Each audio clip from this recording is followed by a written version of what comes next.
اعوذ باللہ من الشیطان الرجیم بسم اللہ الرحمن الرحیم قال قد وقع علیکم من ربکم رجس وغضب اتجادلوننی فی اسماء سمیتموها انتم وآباؤکم ما نزل اللہ بها من سلطان فانتظروا انی معکم من المنتظرین۔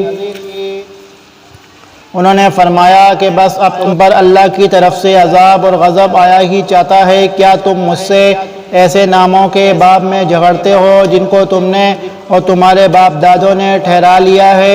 ان کے معبود ہونے کی اللہ نے کوئی دلیل نہیں بھیجی، سو تم منتظر رہو، میں بھی تمہارے ساتھ انتظار کر رہا ہوں۔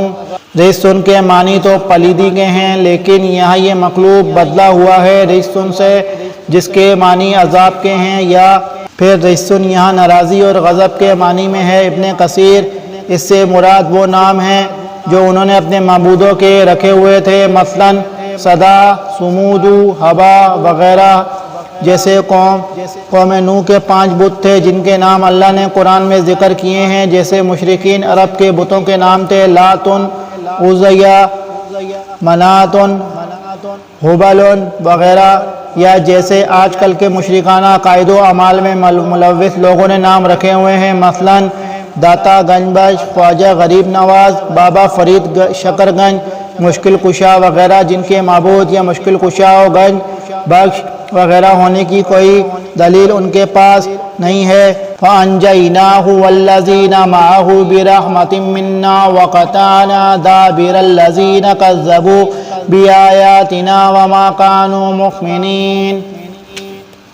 غرض ہم نے ان کو اور ان کے ساتھیوں کو اپنی رحمت سے بچا لیا اور ان لوگوں کی جڑ کاٹ دی جنہوں نے ہماری آیتوں کو جھٹلایا تھا اور وہ ایمان لانے والے نہ تھے۔ اس قوم پر بعد تن کا عذاب آیا جو 7 راتیں اور 8 دن مسلسل جاری رہا، جس نے ہر چیز کو تہس نہس کر کے رکھ دیا۔ اور یہ قوم عاد کے لوگ جنہیں اپنی قوت پر بڑا ناز تھا، ان کے لاشیں کھجور کے کٹے ہوئے تنوں کی طرح زمین پر پڑے نظر آتے تھے۔ دیکھیے سورۃ الحاقہ 6 سے 8، سورہ ہود 53 سے 56 تک، سورہ احقاف 24 سے 25 وغیرہ من الآیات۔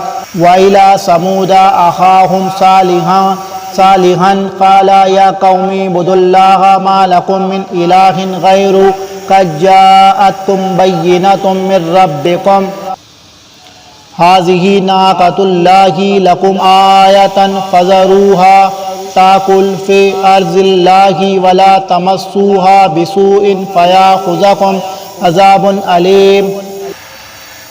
اور ہم نے سمود کی طرف ان کے بھائی صالح علیہ السلام کو بھیجا، انہوں نے فرمایا اے میری قوم، تم اللہ کی عبادت کرو، اس کے سوا کوئی تمہارا معبود نہیں۔ تمہارے پاس تمہارے پروردگار کی طرف سے ایک واضح دلیل آ چکی ہے، یہ اونٹنی ہے اللہ کی جو تمہارے لیے دلیل ہے، سو اس کو چھوڑ دو کہ اللہ تعالیٰ کی زمین میں کھاتی پھرے، اور اس کو برائی کے ساتھ ہاتھ مت لگانا کہ کہیں تم کو دردناک عذاب آ پکڑے۔ یہ سمود حجاز اور شام کے درمیان وادی القرا میں رہائش پذیر تھے۔ 9 ہجری میں تبوک جاتے ہوئے رسول اللہ صلی اللہ علیہ وآلہ وسلم اور آپ کے صحابہ رضی اللہ عنہم کا ان کے مساکن اور وادی سے گزر ہوا، جس پر آپ صلی اللہ علیہ وآلہ وسلم نے صحابہ رضی اللہ عنہم سے فرمایا کہ معذب قوموں کے علاقے سے گزرو تو روتے ہوئے، یعنی عذاب الہی سے پناہ مانگتے ہوئے گزرو۔ صحیح بخاری کتاب الصلاۃ باب الصلاۃ فی مواضع الخسف، صحیح مسلم کتاب الزہد باب لا تدخلوا مساکن الذین ظلموا انفسهم الا ان تکونوا باکین۔ ان کی طرف حضرت صالح علیہ السلام نبی بنا کر بھیجے گئے۔ یہ عاد کے بعد کا واقعہ ہے۔ انہوں نے اپنے پیغمبر سے مطالبہ کیا کہ پتھر کی چٹان سے ایک اونٹنی نکال کر دکھا جسے ہم نے نکلتے ہوئے اپنی آنکھوں سے دیکھیں۔ حضرت صالح علیہ السلام نے ان سے عہد دیا کہ اس کے بعد بھی اگر ایمان نہ لائے تو وہ ہلاک کر دیے جائیں گے۔ چنانچہ اللہ تعالیٰ نے ان کے مطالبے پر اونٹنی ظاہر فرما دی۔ اس اونٹنی کے بابت انہیں تاکید کر دی گئی کہ اسے بری نیت سے کوئی شخص ہاتھ نہ لگائے ورنہ عذاب الہی کی گرفت میں آ جاؤ گے۔ لیکن ان ظالموں نے اس اونٹنی کو بھی قتل کر ڈالا، جس کے 3 دن بعد انہیں چنگاڑ صیحۃ سخت چیخ اور رجفۃ زلزلہ کے عذاب سے ہلاک کر دیا گیا، جس سے وہ اپنے گھروں میں اوندے پڑے رہ گئے۔ وَاذْكُرُوا إِذْ جَعَلَكُمْ خُلَفَاءَ مِنْ بَعْدِ عَادٍ وَبَوَّأَكُمْ فِي الْأَرْضِ يَتَّخِذُونَ مِنْ سُهُولِهَا قُصُورًا وَتَنْحِتُونَ الْجِبَالَ بُيُوتًا فَاذْكُرُوا آلَاءَ اللَّهِ وَلَا تَعْثَوْا فِي الْأَرْضِ مُفْسِدِينَ۔ تم یہ حالت یاد کرو کہ اللہ تعالیٰ نے تم کو عاد کے بعد جانشین بنایا اور تم کو زمین پر رہنے کا ٹھکانہ دیا کہ نرم زمین پر محل بناتے ہو اور پہاڑوں کو تراش کر ان میں گھر بناتے ہو۔ سو اللہ تعالیٰ کی نعمتوں کو یاد کرو اور زمین میں فساد مت پھیلاؤ۔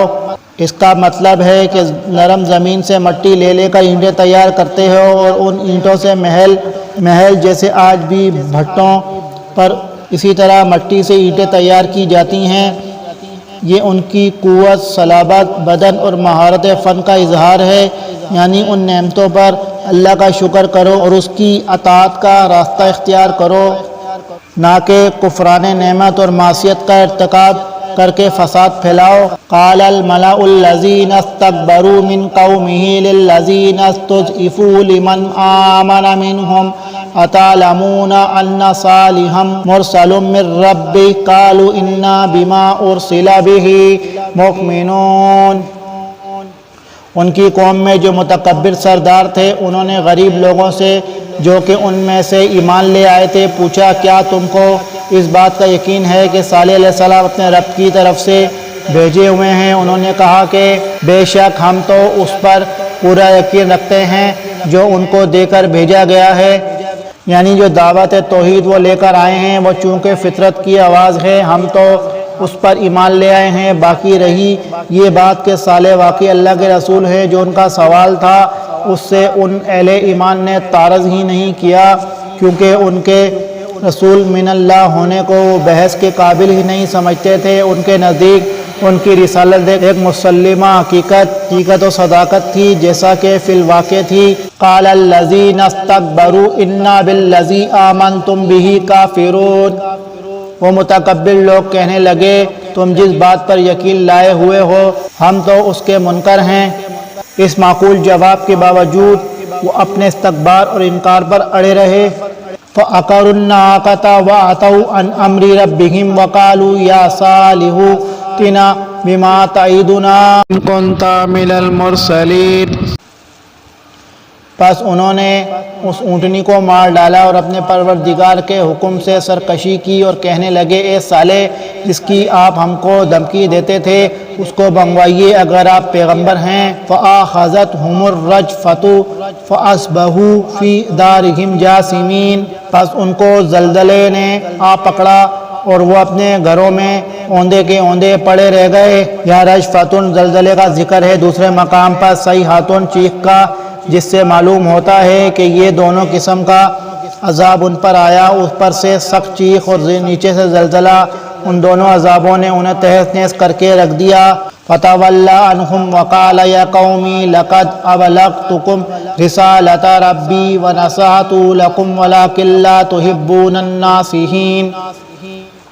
اس وقت صالح علیہ السلام ان سے منہ موڑ کر چلے اور فرمانے لگے کہ اے میری قوم، میں نے تو تم کو اپنے پروردگار کا حکم پہنچا دیا تھا اور میں نے تمہاری خیر خواہی کی، لیکن تم لوگ خیر خواہوں کو پسند نہیں کرتے۔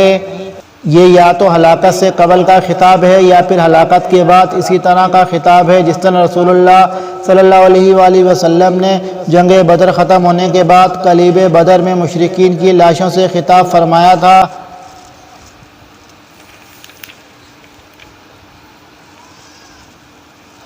وَلُوطًا إِذْ قَالَ لِقَوْمِهِ أَتَأْتُونَ الْفَاحِشَةَ مَا سَبَقَكُمْ بِهَا مِنْ أَحَدٍ مِنَ الْعَالَمِينَ۔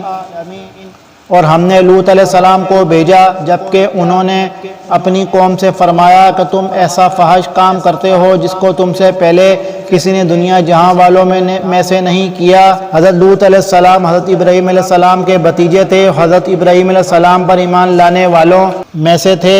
پھر خود ان کو بھی اللہ تعالیٰ نے ایک علاقے میں نبی بنا کر بھیجا۔ یہ علاقہ اردن اور بیت المقدس کے درمیان تھا جسے صدوم کہا جاتا ہے۔ یہ زمین سرسبز و شاداب تھی اور یہاں ہر طرح کے غلے اور پھلوں کی کثرت تھی۔ قرآن نے اس جگہ کو مختفقاتن یا مختفقاتن کے الفاظ سے ذکر کیا ہے۔ حضرت لوط علیہ السلام نے غالباً سب سے پہلے یہ دعوت توحید کے ساتھ تھی جو ہر نبی کی بنیادی دعوت تھی، اور سب سے پہلے وہ اسی کی دعوت اپنی قوم کو دیتے تھے، جیسا کہ پچھلے نبیوں کے حالات میں جن کا ذکر ابھی گزرا ہے دیکھا جا سکتا ہے۔ جو دوسری بڑی خرابی مردوں کے ساتھ بدفعلی قوم لوط میں تھی، اس کی شناعت و قباحت بیان فرمائی ہے۔ اس کی وجہ یہ معلوم ہوتی ہے کہ یہ ایک ایسا گناہ ہے جسے دنیا میں سب سے پہلے اسی قوم لوط نے کیا۔ اس گناہ کا نام ہی لواطت پڑ گیا، اس لیے مناسب سمجھا گیا کہ پہلے قوم کو اس جرم کی خطرناکی سے آگاہ کیا جائے۔ علاوہ ازیں حضرت ابراہیم علیہ السلام کے ذریعے دعوت توحید بھی یہاں پہنچ چکی ہوگی۔ لواطت کی سزا میں ائمہ کے درمیان اختلاف ہے۔ بعض ائمہ کے نزدیک اس کی وہی سزا ہے جو زنا کی ہے، یعنی مجرم اگر شادی شدہ ہو تو رجم، غیر شادی شدہ ہو تو 100 کوڑے۔ بعض کے نزدیک اس کی سزا ہی رجم ہے چاہے مجرم کیسا بھی ہو، اور بعض کے نزدیک فاعل اور مفعول بے دونوں کو قتل کر دینا چاہیے۔ البتہ امام ابو حنیفہ صرف تعزیری سزا کے قائل ہیں، حد کے نہیں۔ تحفۃ الآحوذی جلد 5 صفحہ نمبر 17